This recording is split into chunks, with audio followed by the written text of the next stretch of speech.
Garmin nuvi 2699LMTHD. Well, what's special about this guy? Okay. Yes, I already have a 2689 LMT, so why get the LMT HD? This is, to the best of my knowledge, the only 6-inch model ever released that has both RDS and HD. So I got to explain that a little bit. RDS gets its traffic reporting information from, TMC, traffic message channel, which is fine and it works. It gets it over FM. HD is also another version of that, where this has both the old RDS and the HD stuff on top of that. So you can see it right here. See the little logo right there? It says HD traffic. And when it receives enough information, I get little weather info too, which is just a basic 5-day forecast. There's no radar or anything like that. If you want radar, you got to use your phone or hook this Garmin up to pair it with your smartphone, which I don't do. I just don't do that. I like using it just no smartphone. That's my preferred way of going about it. And the main difference between the regular RDS and the HD, if you are in an area with coverage, mind you, and yeah, I will link that so you can look at the difference between the regular RDS areas and the HD areas, which is mainly limited to major metropolitan areas, and I happen to live near one, so I get the coverage, which is nice. And there's no cost to that, by the way. It's totally free. So, regular RDS will give you the information on traffic reporting information, mainly on highways and interstates. Outside of that, not much. Sometimes you may get some reports off the interstate, but only if it's a really major roadway. This one, on the other hand, with the HD stuff added in, what it's supposed to do, and I have seen this a few times when I was using the 2599 LMTHD, which is the 5-inch version of this, is it will add in traffic reporting information for major thoroughfares. So, for example, if there's Main Street going through town, and it's a very highly trafficked road. It's large. There's several lanes on either side, and so on and so forth. This should have traffic reporting for roads like that. I have seen it sporadically. I wouldn't count on it, but it's supposed to have it. Is it faster than regular traffic message channel RDS? A little bit, which is nice. For something free over FM, really can't complain about that all that much. Of course, it works stellar on the highway for the traffic reporting stuff. So that's nice. I wanted it because, again, this is the sole 6-inch model. The sole one. Unless there was a Drive Smart 60 LMTHD. Oh, there might have been that one too. I don't think so. I know there was the 60 LMT. I owned one at one point. The Drive Smart 60 LMT. Was there a LMTHD? Oh, there might have been. Okay, so maybe this is one of two. I think so. I'm trying to think if there was. Probably was. Anyway, well, okay, I'll just say two. So there's the LMTHD 2699 and the Drive Smart 60, as in 60, LMTHD, which had the same traffic reporting ability. Okay. I'm really racking my brain to think if there a 60 LMTHD. Yeah, there had to have been. If there wasn't, I'll make a note. I'll just post a pinned comment on that. Just assume that there was, unless I say any different. Yeah, I think there was. So, okay, let's just talk about this model. This was, before the Drive Smart, the best of the best for a 6-inch. What year? This was a 2014 model, although the latest version was it 8.8? Pretty sure it's 8.8. Yeah, 8.8. I think that's a 2018. So, oh, and that is, if you do happen to pick one of these up, that's absolutely the first thing you have to do is update the software in this thing. There were many bug fixes, many, for this, because this was not the most stable of models upon first release. Oh, it's plenty stable now. It works a treat. No problem now. But initially, no, not really. The screen on this one, now compared to my 2689, this screen is actually slightly brighter. It shouldn't be, but then again, the board is different. So, and I'm noticing that, yeah, it does have a slightly brighter screen, but still not as bright as the 2599 LMTHD, of which, you know, I own that too. The text plenty legible on this 800 by 480 display. And for this, you don't need any more than that. Yeah, I have the 1280 by 720 on the Drive Smart 66, but the way this is laid out with this UI, I mean, you can see everything. There's no problem with this. None whatsoever. Touch response is fantastic on this. I will say that too. The 2589, 2599, 2689, and this, the 2699, this was best capacitive screen Garmin ever released. Even better than the Drive Smart 66, and the only reason I say that is because the Drive Smart 66 touch sensitivity is a little much. It very, very sensitive. This one just has perfect sensitivity where, you know, you can just drag things around, do whatever.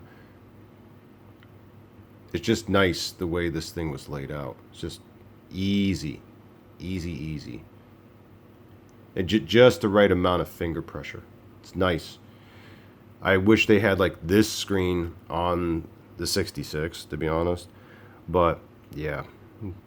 But on the 66, I get that extended resolution. And the only real advantage of that, I have to say this, is that for smaller text, even smaller than like this size text, there's no fuzziness on the really small text. Like, yeah, where it says speed right there. Maybe you can see that on video a little bit, but it looks just a smidge fuzzy, but no such fuzziness on the Drive Smart 66, which for some people matters, I suppose. I don't know if I will use this at all, to be honest with you. I just wanted it because it has the HD, and it's one of only 2 models that had it, other than the Drive Smart 60 LMTHD. It acts the same as the 2589 and the 2599. It does have that, I mean, if you want to pair a smartphone to it, there is that smartphone link thing, which is not the Garmin Drive app, by the way. Smartphone link is still available on the Google Play Store. If you really want to use it, you can hook that up. Connect your phone, pair your phone to it, do whatever it is that you have to do. So if you like that, the traffic reporting that comes from that, sure, you can add that in. But again, I don't connect phones to these things. I just use them as regular navigators, and they work for me. But yeah, I was fortunate to get a very nice example of this. There's only one itty bitty, and you can't even see it here on camera, itty tiny little hairline scratch. That's just, yeah, I'm even struggling to see it now. I can't even see it when the screen's lit up.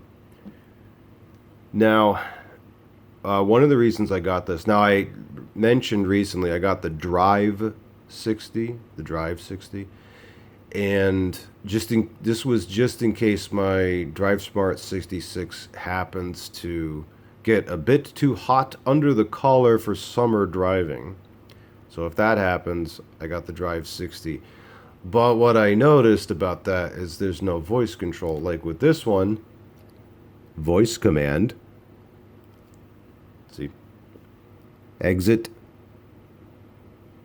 So I've got the voice control with this one, whereas I do not on the Drive 60. And I find that sometimes, now I'm not saying I use the voice control very often, but it's nice when you have it. I will say that. Because while driving, I mean, I'll explain the situation. You're not supposed to be touching the screen while driving. You're just not, it's just not a smart idea. You shouldn't do it. Which is where voice control comes in. So if, for example, let me just turn the volume on for a second. This is what I can do with this specific model. Voice command.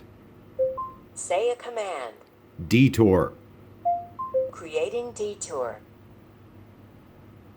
That's what I like. I can do that fast. And which, by the way, I cannot do on the Drive Smart 66. Because there's no ability to command a detour with your voice. But you can with this one and the 2599 and 2597 and the 2497. You can do it with that one too. But with the 66, 76, 86, no, you cannot. Which is dumb, but you know that's what Garmin did. This is a rather long route, which is why it's taking so long, by the way. I have something like a 1,000-mile trip programmed in just to run this thing through its paces. And ordinarily it would just go, but because it's in simulation, it's going to prompt me to touch to go. So that's what it should do anyway. And again, remember, it's crunching through about 1,500-mile trip right here, which is why it still went through it though. Oh, I didn't have to touch it. Oh, nice. Sweet. So it's taking me over there. Voice command. Say a command. Volume. Volume is at 60%. Mute. Exit. I just like that. Voice control, I went without it for years, but then once I got it, I'm like, oh God, this is so nice. It just is. It's just so nice to use. Yeah, you gotta kind of yell at it, and the speaker hole is right off to this side here. It's in the front on this one, whereas on the Drive Smart 66, it's on the top. And on the 65, it's on the top. But in this one, it's in the front. So it does hear you a little more easily. Oh, and I should also note that on this one, I can go and change the wake up phrase. So right now it is this, but I could change it to, like, I'll just go ahead and, so now it's that. Put the volume back on. Okay, Garmin. Say a command. Exit. Beautiful. This is an advantage right here of having the 800 by 480 is that the... Take the exit on the right toward Keller Springs Road. Then take the first left. Forgot to mute it.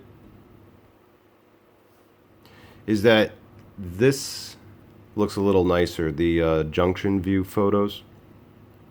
Yeah, it does look a little nicer. Anyway, so there we go. $26.99. I like it. Although, for most of you out there, if you do like this size, the 6-inch,